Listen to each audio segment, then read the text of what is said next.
My name is Adrienne Lowe, and I am 31 years old. Everything was in place. The counteroffer, the signing date, the moving truck reservation, the new apartment keys waiting at a management office 40 miles away.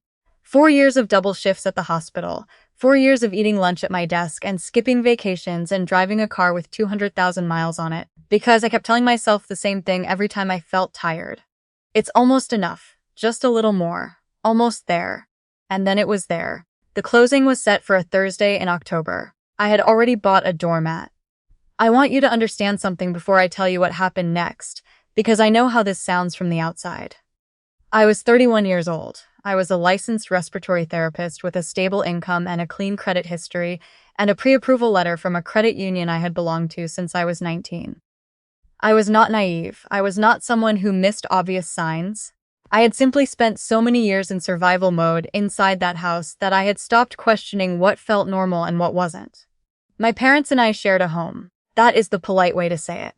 The more accurate way is that I moved back in after my first year of grad school when my father had a health scare, and then somehow 11 years passed and I was still there, paying a third of the utilities, handling every insurance call, managing every prescription refill, driving my mother to her appointments on Saturdays, and somewhere along the way, the idea of me ever leaving became something the house itself seemed to resist, like a body rejecting a transplant.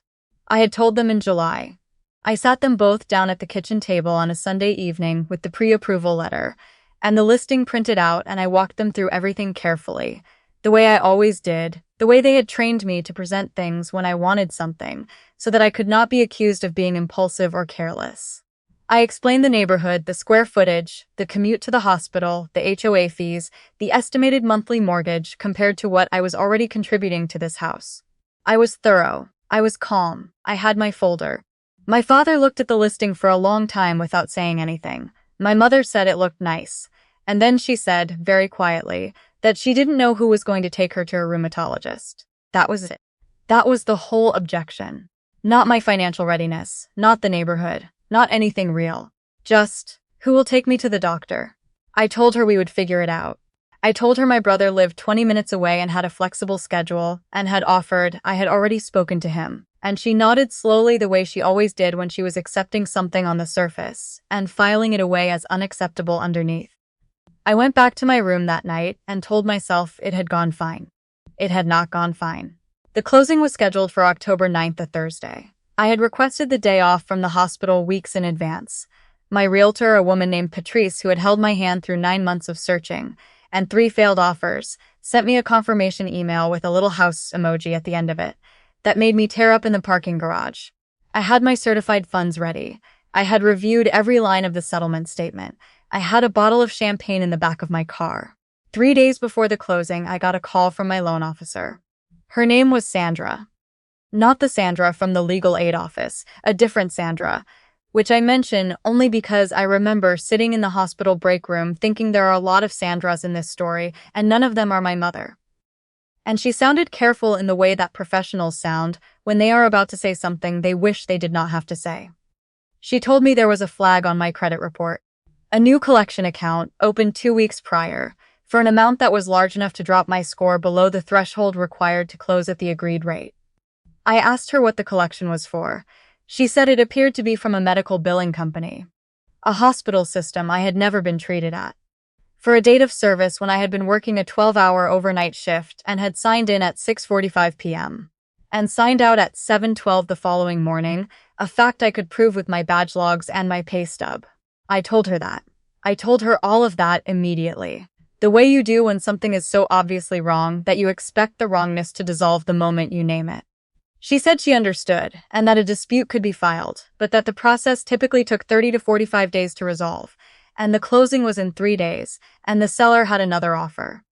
I sat in the break room for a long time after that call. I had a patient waiting. I went back to work. I took care of my patient. I drove home in the dark and I walked into the kitchen, and my mother was at the table doing a word search puzzle, and I looked at her hands, her familiar hands with the swollen knuckles from the arthritis she'd had for 15 years. And something about those hands made my stomach drop in a way I did not understand yet. I did not say anything that night. I went to my room and I started pulling the thread. The collection account was fraudulent. I knew that immediately. What I did not know yet was how it had been filed, or by whom, or with what information. To open a collection account against someone or to have a fraudulent medical bill reach collections, certain things are needed: a name, an address, a date of birth, a social security number. I spent that night and the next morning on the phone with the credit bureau, with the hospital billing department, with a fraud specialist at my credit union. I was transferred 7 times.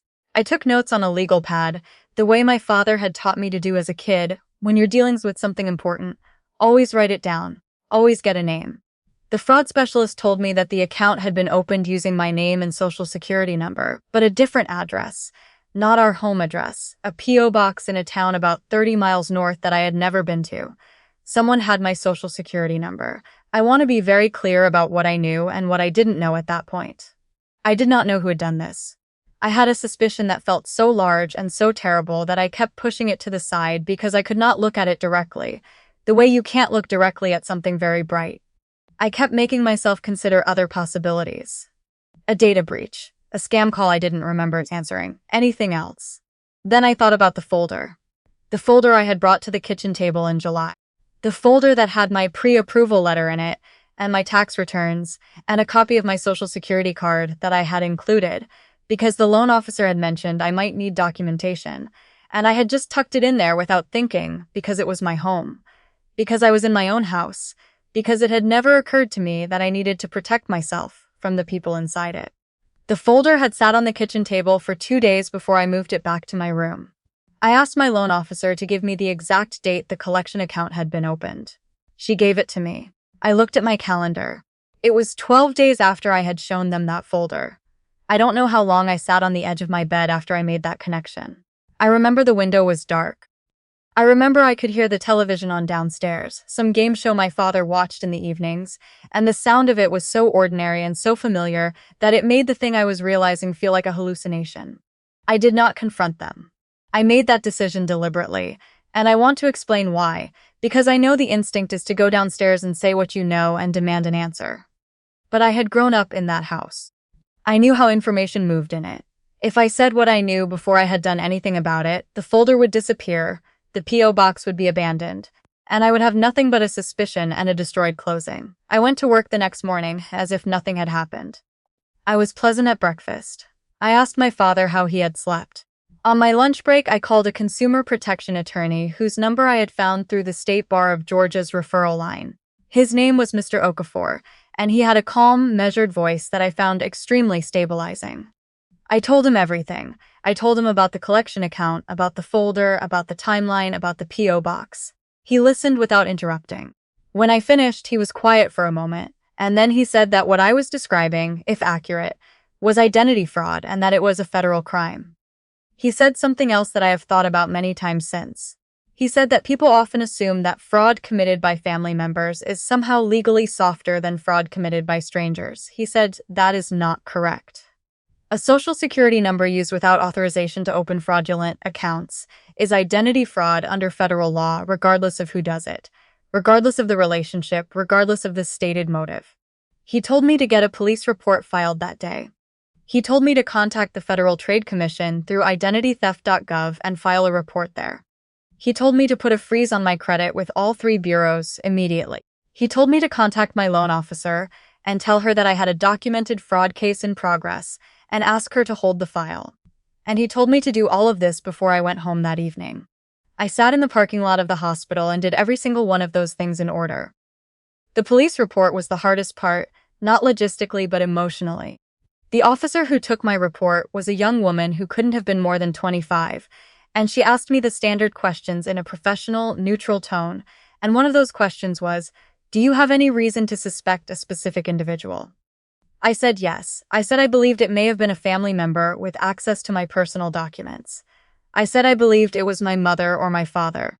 Saying that out loud to a stranger, in an official capacity, with it being written down in a report. That was the moment it became real in a way that nothing in that break room, nothing in that bedroom, nothing in that parking lot had made it real yet. My voice did not shake. I was very proud of that in a quiet way. I gave her the timeline, the folder, the dates, the P.O. box. She took it all down. Mr. Okafor filed the formal dispute that evening with documentation. He called my loan officer directly. She agreed to hold the file for 10 days pending emergency fraud resolution, which she told me later she had never done before, but that the documentation was unusually complete and the timeline was unusually clear. I went home that night and had dinner with my parents. My father made chili. My mother complained that it needed more salt. I passed the salt shaker. I ate everything on my plate. The fraud investigation moved faster than I expected. Mr. Okafor explained later that cases with this kind of documented paper trail, a specific timeline, a specific document with a compromised information, a P.O. box registered after a specific date, tend to close more cleanly than cases built on pattern inference alone. Within 6 days, the credit bureau had removed the fraudulent collection from my report. Within 8 days, my score had recovered. The closing was rescheduled for October 21st. On October 18th, my parents received a letter from Mr. Okafor's office. I know the exact day because I was watching for it. I had asked him to send it certified mail, return receipt requested, so I would know when it arrived. The letter explained, in very precise legal language, that I was aware of the fraudulent credit activity that had been opened using my personal information, that the matter was currently under investigation by law enforcement, and that any further interference with my financial accounts, real estate transaction, or personal documents would result in immediate referral for federal prosecution. My mother brought the letter to me in my room. She held it in both hands, unopened. The return receipt was already signed in my father's handwriting. She asked me what it was. I told her it was from my attorney. She stood in the doorway of my room for a long moment. I want to be honest about what I saw on her face because I think it matters. It wasn't rage. It wasn't the cold control I was expecting. It was something closer to shock, the expression of someone who has just discovered that the rules of a game they thought they were winning had changed without their knowledge. She had spent 11 years counting on the fact that I would absorb whatever happened and stay. That I would find a reason to forgive, or to minimize, or to explain it away. She was not wrong that I had done that in the past. She was wrong that I would do it this time. She set the letter on my dresser and walked out of my room without saying anything. My father did not speak to me at all that evening. By the time I signed the closing documents on October 21st, 3 days later, the fraud case was still open with the police department. Mr. Okafor had advised me that this was normal, and that based on what I had provided, a detective would likely be in contact with my parents at some point in the coming weeks. He told me I did not need to be present for that, and I was grateful, because I did not think I could watch that and feel anything clean. Patrice handed me the keys at the closing table. There is a specific weight to a key when it is yours. I mean, truly and completely yours, in a way that I cannot adequately describe. I held them in my hand for a moment longer than I needed to. I had hired movers for the following Saturday. I had not told my parents the date. The night before, I packed the last of my things into boxes I had been staging in my car over the prior 2 weeks, slow and quiet, one load at a time. I left behind everything that wasn't mine. I took my documents, my grandmother's quilt, the cactus on my windowsill that had survived 4 repottings and a summer without water, and a photograph of myself at age 7 at a school science fair, holding a baking soda volcano and looking genuinely delighted. The morning of the move, I came downstairs at 7 in the morning. My mother was already up, sitting at the kitchen table with her coffee. My father was still asleep. I told her the movers were coming at 9 and that I was leaving today. She looked at me for a long time. Then she said that I didn't have to leave like this. I told her I knew that. I told her I was choosing to. She asked if I was going to the police about the credit thing. I told her the matter was already with law enforcement and that it was out of my hands. She looked down at her coffee cup. I stood there for a moment, waiting, I think, for something, an explanation, an apology, some version of her that would make sense of 11 years and a social security number and a P.O. box in a town I had never been to. But she just sat there with her hands around the cup, and I realized that whatever I was waiting for was not in that room and had possibly never been in that house, and that waiting for it any longer was its own kind of harm. I went upstairs and finished the last box. The movers arrived at 9:05. They were efficient and cheerful, and one of them complimented my cactus. My father came downstairs while they were carrying the last few things out. He stood in the doorway of the living room in his bathrobe, and he watched without speaking. He looked older than I had been seeing him. He looked like someone who understood, perhaps for the first time, that there are consequences that do not go away. I carried my own last box out. I said goodbye at the door. Neither of them responded. 3 weeks later, I was at my new kitchen table, eating takeout pad thai and going through mail when I found a card from the management company confirming my utilities transfer. It occurred to me that this was the first piece of mail I had ever received at an address that was entirely mine. I thought about that for a while. I ate my noodles. The apartment was very quiet, in the way that quiet is when it belongs to you. A detective contacted me in November. She was straightforward and professional, and she asked me several follow-up questions about the timeline and the documents. She told me she could not share details of the investigation but confirmed it was active. Mr. Okafor told me later that my parents had been interviewed. He did not tell me more than that, and I did not ask. My brother called me the week after the detective visit. He had heard from them. He said they were upset. He said the word upset in a very careful tone, like someone carrying a tray that might tip if he moved too quickly. I told him I understood, and that I was sorry he was in the middle of it, and that I hoped we would stay close because I loved him, and none of what had happened was about him. He was quiet for a moment, and then he said he was glad I got out. I don't think he meant to say it quite that plainly, but he did, and I was glad he did, because it confirmed something I had been telling myself since October. I have not spoken to my parents since the morning the movers came. I want to be precise about something here. That is not a punishment I am performing for an audience. It is simply the logical conclusion of the information I have. People who will commit federal fraud against their own child to prevent that child from building an independent life have told you, very clearly, what your independence means to them. They have told you what you are for. Believing them is not bitterness. Believing them is just paying attention. My apartment has a small balcony that faces east and gets good light in the mornings.